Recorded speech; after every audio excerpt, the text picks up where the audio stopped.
Bonjour tout le monde, j'espère que vous allez bien. Donc aujourd'hui, un tuto sur comment scraper un site web avec un logiciel totalement gratuit. Donc dans cet exemple, on va scraper une boutique e-commerce sous Shopify. Donc on va récupérer le titre du produit, l'URL de l'image du produit, les avis et aussi d'autres informations. Donc on va récupérer vraiment toutes les fiches produits du site web. Donc c'est parti.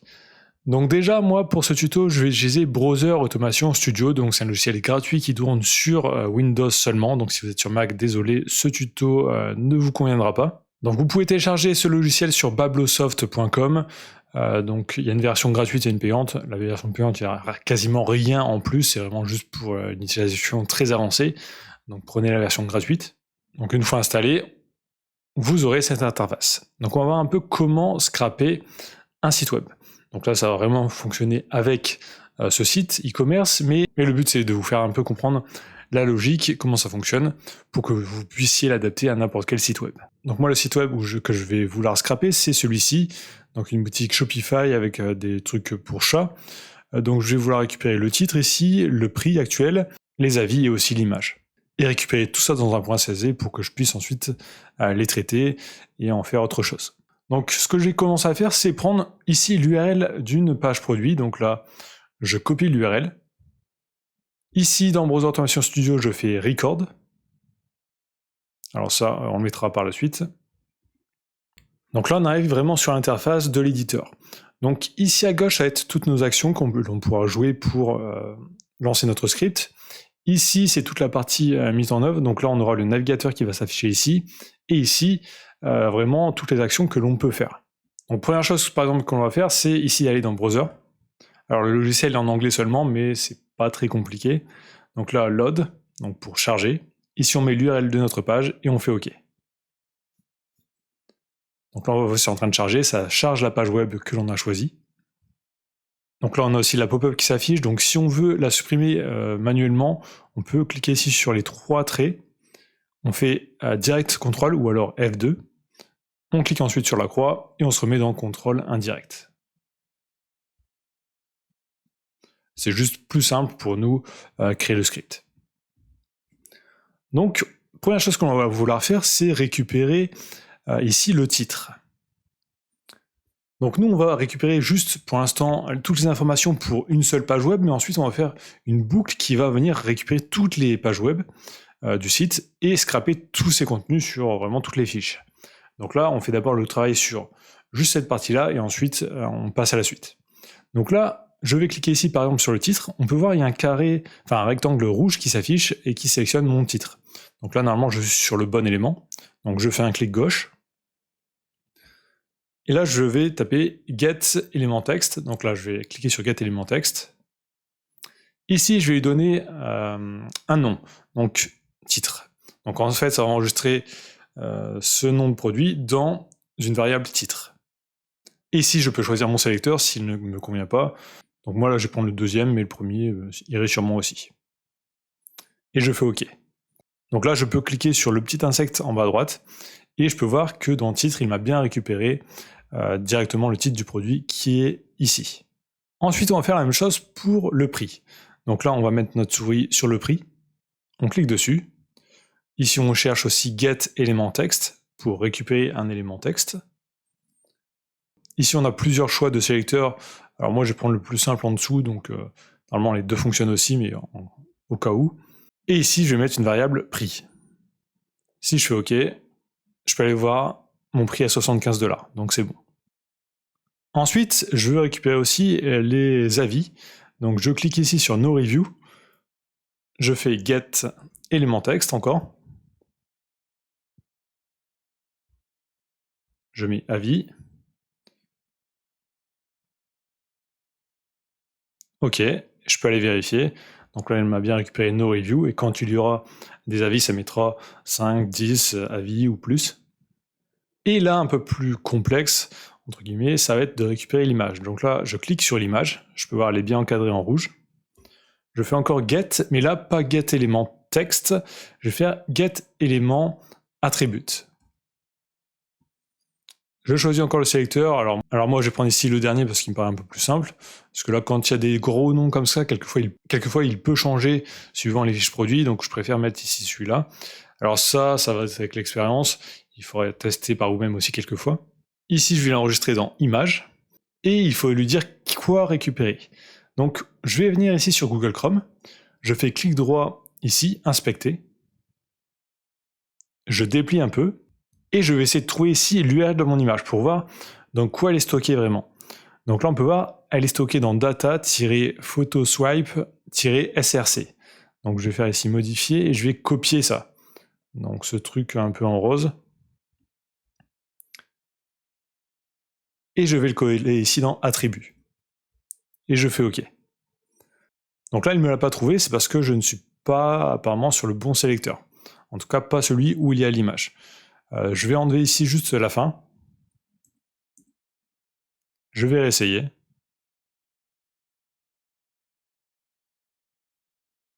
Donc là, il ne me trouve toujours pas. Donc je vais retourner dans Google Chrome. Je vais ici faire clic droit sur l'élément de l'image, copier, et le sélecteur CSS. Et normalement, je devrais avoir le bon, c'est pas toujours le cas.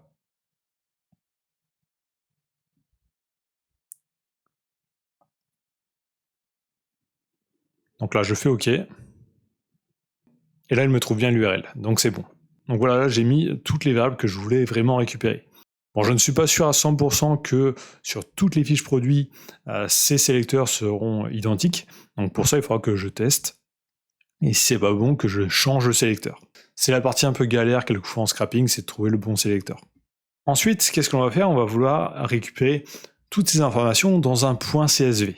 Ça pourrait être dans la base de données du logiciel directement, ça pourrait être aussi dans un fichier Excel directement aussi.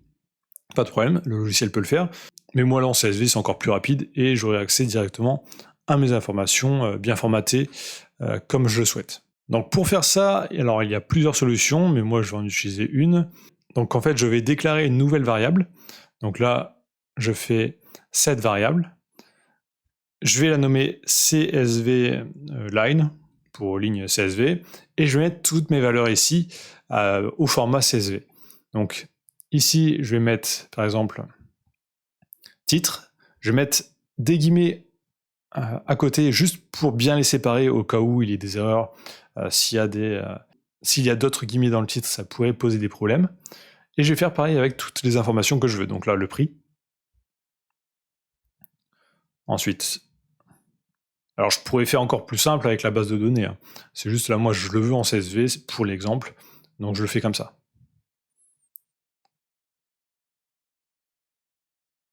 Ensuite, les avis. L'image.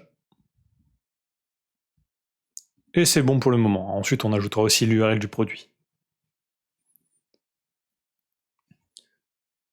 Alors, moi, j'ai déjà fait le test avant, donc je sais que quelquefois, en fait, il va scraper là du contenu avec des retours à la ligne aussi. Donc, je veux nettoyer ce code, moi, pour qu'il n'y ait pas de retour à la ligne, etc., pour que ce soit bien propre. Donc, je vais venir dans String,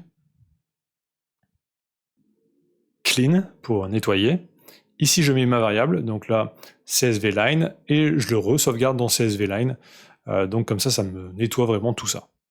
Et ensuite, je peux faire File System, écrire un fichier, donc write file. Ici, je mets le chemin de mon fichier. Donc moi, ça sera ici produit.csv dans ce dossier. Et ici, data, je vais mettre CSV line et je vais sauvegarder append et line ending symbol. En fait, ça va me permettre à chaque fois d'ajouter une nouvelle ligne sans supprimer les précédentes. Et je fais OK. Donc là, si je le lance, ça va bien me récupérer toutes ces informations sur cette page-là et sauvegarder dans le point CSV. Donc on va le tester, donc là j'ai déjà chargé la page, donc je vais le faire juste ici. Donc ça finit les actions, donc j'ai fait play ici, le bouton play. Je peux aller dans mon dossier, ici j'ai produit.csv, je peux cliquer dessus. Ici je choisis bien un point virgule comme séparateur, vu que c'est ce que j'avais mis. Et là j'ai bien récupéré toutes mes informations, donc titre, prix, les avis et l'URL de l'image. Donc je vais supprimer pour la suite. Donc là, nous, ce que l'on veut faire, c'est aussi récupérer toutes les pages web du site web. Donc il y aurait plusieurs façons de faire. On pourrait aller ici dans les produits et venir scraper directement tous les URL des fiches pour ensuite les rouvrir dans notre script, ce qui pourrait être faisable. Hein. Sur pas mal de sites, il faut faire de cette façon. Mais là, vu que c'est une boutique Shopify, et aussi sur pas mal d'autres sites, ce qu'il y a en général, c'est un fichier avec toutes les pages de votre site. Donc c'est un fichier en fait qui aide Google à référencer les pages. Donc nous, on peut utiliser ce fichier pour directement voir tous les URL qui nous intéressent. Donc là, en général, il suffit de mettre sitemap.xml après l'URL du site web. Alors il peut y avoir aussi des variantes, mais c'est un peu le truc de base, ça. Et il nous donne ici, par exemple, un URL avec sitemap-product.1.xml. Donc c'est celui-là qui va nous intéresser. Donc si je l'ouvre, ça me donne un gros fichier comme ça où on ne comprend rien. Il y a plein d'URL dessus, plein de texte. On fait clic droit dessus, enregistrer sous. Donc là, je l'ai téléchargé. Donc là, j'ai ouvert justement ce fichier .xml dans un éditeur de texte. Donc là, j'utilise Notepad++, qui est totalement gratuit et qui a des commandes vraiment utiles là pour ce que l'on va faire. Donc là, on va voir à quoi ça correspond. Donc on peut voir donc là, on peut voir, par exemple, il y a des URL d'images et des URL de produits. Nous, les URL d'images ne vont pas nous intéresser, même si on pourrait les utiliser techniquement. Donc nous, on veut récupérer ici juste les URL de produits. Donc moi, je vais copier ici le lock à la fin, parce que j'ai remarqué que ce truc-là apparaît seulement après les URL qui m'intéressent. Ensuite, je fais ici recherche. Je mets ici mon lock que j'ai copié et rechercher dans le document actuel. Là, il me trouve en fait toutes les lignes avec des locks. Je fais sélectionner tout, copier les lignes sélectionnées. Ici, je supprime tout ce que j'ai. Je fais CTRL-V pour coller et j'ai récupéré directement tous mes URL. Je peux voir qu'il y a encore les balises juste à droite et à gauche, donc c'est pas top. Donc là, je vais sélectionner ce qu'il y a avant. Je fais encore recherche. Là, au lieu de faire seulement recherche, je fais remplacer. Donc je mets ici ce que j'ai copié et je remplace par rien du tout. Donc si je fais ça, remplacer tout, ça me supprime tout ce qu'il y a au départ. Ensuite, à la fin, il y a la même chose. Donc là, je vais dans remplacer, je mets ce qu'il y a à la fin, remplacer tout. Et c'est bon, j'ai tous mes URL qui sont nettoyés. Je vais juste supprimer le premier, vu qu'il n'y a pas de produit sur le premier, c'est la page web d'accueil. Donc ensuite, ce fichier, je peux le sauvegarder en .txt pour le retravailler. Donc là, je les mets ici dans mon dossier, donc list.txt. Et si je l'ouvre, j'ai tous les URL directement. Donc ensuite, nous, on va utiliser ce fichier pour qu'il aille chercher à chaque fois une nouvelle ligne de ce fichier pour scraper le contenu. Donc ici, dans Data à droite, dans vos automations studio, on va faire créer une nouvelle ressource.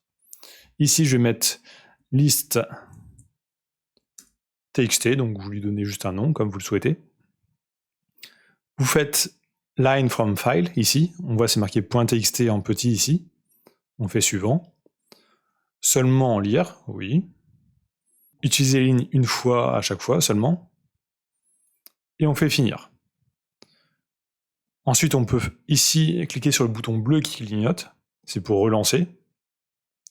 Ici, on sélectionne notre fichier texte. List.txt.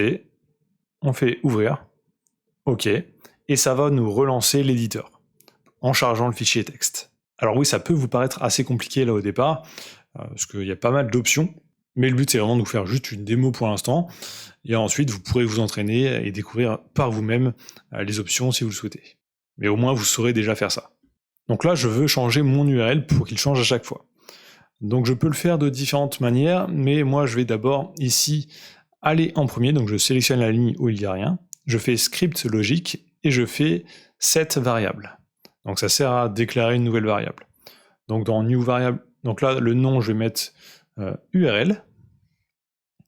Et ici dans valeur, je fais load from file. Je décoche ici réutiliser la ressource.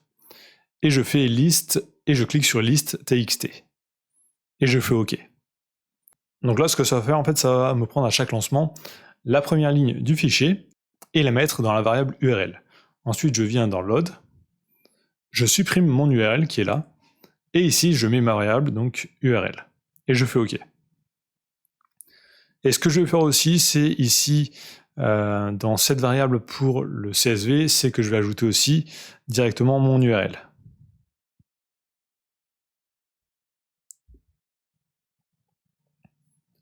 Donc ça, si je le lance, ça fonctionnera très bien. Par contre, ça me prend que la première ligne seulement.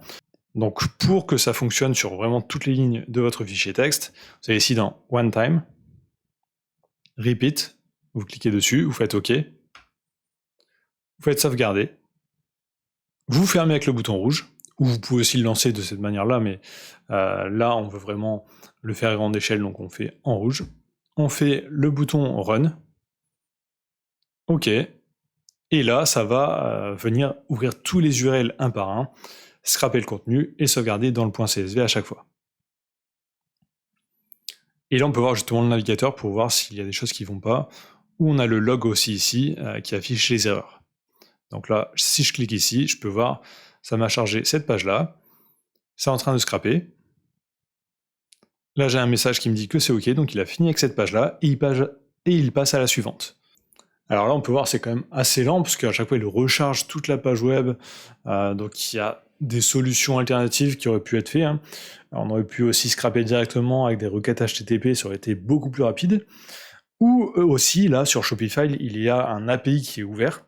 Donc n'importe quelle personne peut en fait faire une requête à l'API et récupérer toutes les informations du site avec toutes les fiches produits directement. Donc on aurait pu faire ça aussi directement, ça aurait été beaucoup plus rapide. Mais là le but c'était vraiment de vous montrer vraiment comment scraper un site web, donc avec la méthode un peu classique. Donc si vous l'auriez fait pas via l'API, vraiment en une seconde vous aurez scrapé quasiment toutes les fiches produits du site. Donc là, par exemple, il suffit de mettre product.json après l'URL. Et on a ici, par exemple, là, les 30 premiers produits qui s'affichent. Bon, on aurait pu en afficher jusqu'à 250. Et aussi faire plus de pages par la suite. Donc là, par exemple, si je vais sur ici le numéro 9, on a le titre, on a la description ici, on a les tags, les variants, s'il y en a, des images, la couleur. Enfin, vraiment, on a toutes les informations ici. Donc on aurait pu aussi scraper de cette façon et aller beaucoup plus rapidement. Donc là, je vais arrêter mon script pour vous faire voir le CSV. Donc je le lance. Donc là, j'ai bien le titre de mes produits, le prix, le nombre d'avis. Donc comme ça, je peux trier ensuite par nombre d'avis, l'URL des images et l'URL des produits. Donc tout a bien fonctionné. Donc voilà pour cette petite démo sur Browser Automation Studio. Aussi, pour ceux qui voudraient vraiment se former plus sérieusement à ce logiciel, j'ai créé une formation, donc il y a le lien juste dans la description de cette vidéo. N'hésitez pas à aller voir sur la page, j'explique un peu qu'est-ce que vous allez apprendre dans cette formation. Et justement, récemment, j'ai fait toute une partie sur le scrapping. Donc avec pas mal d'exemples sur le scrapping, avec différentes manières, différentes techniques. Par exemple, avec l'API ouvert, il y a ce genre d'exemple. Et j'ai même créé aussi des modules qui permettent de scraper un peu plus rapidement, par exemple avec les sirènes, numéro de TVA, sirènes, etc. Donc si ça vous intéresse, n'hésitez pas aussi à les voir. Donc si vous voulez aussi d'autres tutos basiques sur ce logiciel gratuitement sur YouTube, dites-le moi, dites-moi qu'est-ce que vous voudriez faire vraiment avec ce logiciel, quel site vous voulez automatiser ou scraper, et peut-être que j'en ferai une vidéo. Donc merci d'avoir regardé jusqu'ici la vidéo. Donc si vous êtes arrivé jusqu'ici dans la vidéo, tapez automatisation dans les commentaires, ça me permet de voir si les gens regardent bien jusqu'au bout les vidéos, et ça m'aide aussi énormément pour le référencement. Donc likez, commentez, abonnez-vous, et je vous dis à très bientôt.